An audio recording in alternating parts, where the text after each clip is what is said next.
ஒன்றிய பாஜகவும், இல்ல தமிழ்நாட்டில் இருக்கக்கூடிய பாஜகக்காரர்களும், இல்ல அதிமுககாரர்களும், இல்ல நம்முடைய கூட்டணி அல்லாத வேறு எதிர்க்கூட்டணியில் இருக்கக்கூடிய அந்த கட்சிக்காரர்களும் என்ன ஒரு பரப்புரை செய்து கொண்டிருக்கிறார்கள் என்றால், திமுகவினுடைய ஆட்சியில் எதுவுமே எந்த ஒரு வளர்ச்சியுமே இல்ல.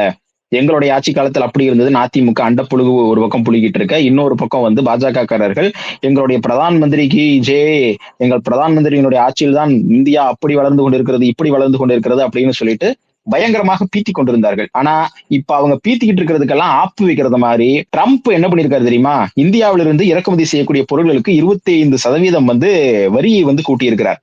இதனால பாதிக்கப்பட போறது யாரு தெரியுமா?